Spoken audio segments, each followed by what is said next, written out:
امام ترمذي امام ابو داود یو روایت راوړ ډېر ناشنا یو کس پیغمبر صلی الله علیه وسلم ته وی یا رسول الله عوراتنا زمونږ عورتونه د چا مخکې ښکاره کولی شو د چا نه پیغمبر صلی الله علیه وسلم ورته احفظ عورتک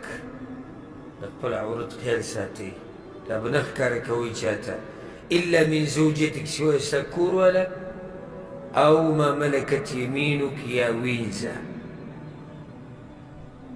ايو كسبك را پاسلو يا رسول الله الرجل يكون مع الرجل يسړی دی يسړی به مخکې بیا به نه ښکاره کوي زنانه به د زنانه به مخکې عورت نه ښکاره کوي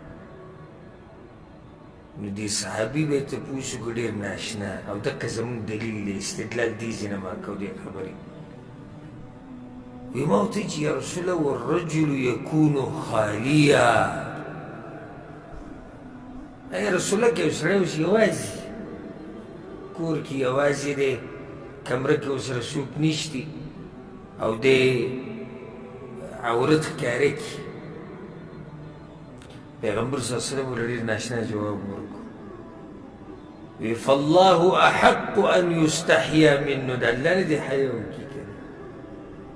سیده څوک ونشته خو د الله نه خو حیا پکار ده که الله تا ته نه ګوري الله یو انسان ته ګوري او دی لغړ ناست دی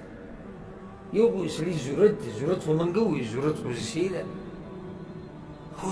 یو سړی دومره بې حیا دی بې ضرورته لغړ ګرځي نو الله تا ته نه ګوري د الله نه حیا نه ده پکار انسانان خو ده ته وایي رشتي